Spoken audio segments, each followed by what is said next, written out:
Ex-Kardashian BFF Larsa Pippen has been busy as of late online just outright exposing NBA player Malik Beasley. In addition to that, she has gone back and forth with his estranged wife Montana Yao. I'm gonna get into all those details in just a moment, but first we have an exciting announcement for you. One of our other talented hosts at the company named Lindsay has just launched her very own reaction channel called Peach, so definitely go subscribe to her new channel to show some support and let her know that IO sent you. Now with that out of the way, let's begin. Just yesterday, NBA player Malik Beasley issued an apology to his estranged wife Montana because of his previous relationship with Larsa Pippen. He apologized because the two of them were still together at the time that he was spotted with Larsa. Montana would soon file for divorce from Malik in December and then claimed that she and her son were booted from their home after Beasley cheated on her with Larsa. In response to his apology, Montana said, "Makai and I do appreciate Malik's apology. It's hard to own up to bad decisions and apologize, especially publicly, so it's really appreciated. My main priority has been and will forever be my son, so I'm glad if when he looks back on all of this one day, he can see his dad publicly apologize to us for publicly hurting us. This is a step forward in healing for me and also having Malik be part of Makai's life because he does deserve to have a father in his life and one who loves him. At the end of the day, we are both Makai's parents, so I am praying for his sake we can all move forward away from the anger and hurt to be able to raise him with love, respect, and happiness on both sides." Now, shortly after that, Montana then decided to take a dig at Larsa Pippen. She went on in her Instagram story talking about her not honoring girl code and claimed that she would call the paparazzi every day that she was with Beasley, even saying in one part, "You need clout that bad at your age? Like, I'll be damned if I'm walking around behaving like that in 23 years. And then she ends this message with, "All those fillers and surgery can't fix that insecure soul. Go work on yourself. Read a book, something to better your life while you still have the time." In response to that long-winded attack, Larsa decided that she was going to take her tea on Malik and just spill it everywhere.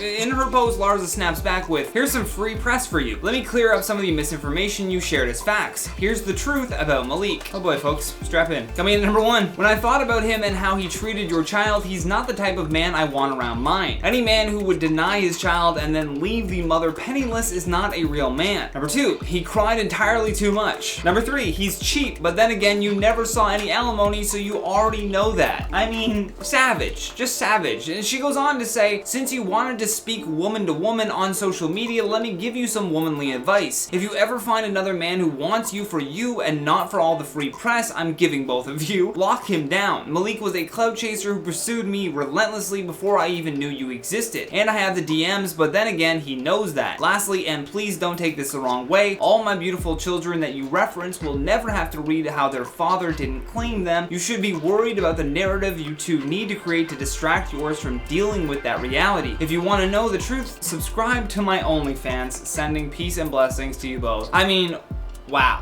Just wow. If that wasn't a mic drop, then I don't know what is. She really shouted out her OnlyFans in that response. But guess what? It didn't stop there. No. Pettiness is alive and well on the internet, my friends. In response, Montana decided to create her own list exposing Larsa Pippen. On her Instagram story, she fired back with, "Coming in at number 1, one day you claim you knew about me, but we were separated. The next, it's you didn't know I existed at all. Get your story straight, love. I was all over that man's page, LMAO, or a simple Google search or DM would have sufficed as well. If you really were a woman and wanted to handle things like a grown-up. Number 2, you saw how he treated us and didn't want nothing to do with him. Yet again, I state you tried to get pregnant by him, LOL, like actively tried to set up fertility appointments and wanted to get married. Correct me if I'm wrong. Again, contradicting, but let's proceed." In at number 3, "I've been in my bag way before Malik and damn sure before you. It's funny hearing you say anything about clout or press because aren't you the girl that can't let go of her husband's last name? Because that's the only clout you got to live on. And aren't you the only one who called the paparazzi and sent all those pics to the blogs, posts,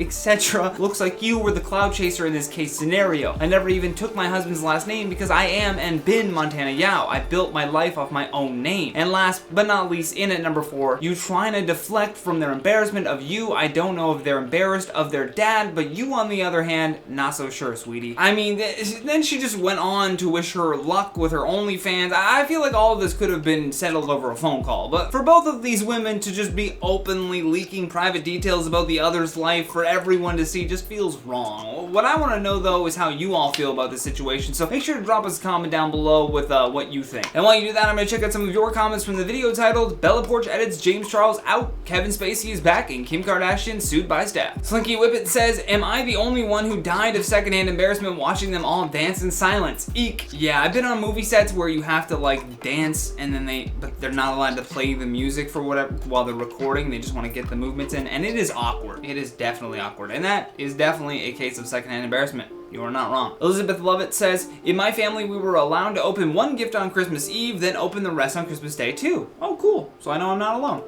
Becky Green says, petition to make that little ditty of yours at the end just before comment time. It's comment time. It's comment time.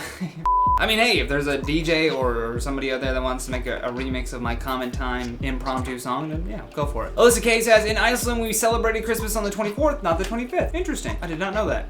But now that is a fact that will be stored in my brain. Silent Earth says, good. As a young woman, she is probably keenly aware of the issue with taking advantage of someone younger. Empathy. Yeah, I mean, good on her, at least for understanding that what he did was wrong and he did admit to it, and then to remove him from it. Hey, kudos to Bella Poarch for doing that. Either way, guys, that has been today's video. Thank you so much for watching. I've been your host, Johnny Rogers, and until next time, stay classy, YouTube. Focus time. It's time to focus. There goes the comment. I hate this game. I have to play.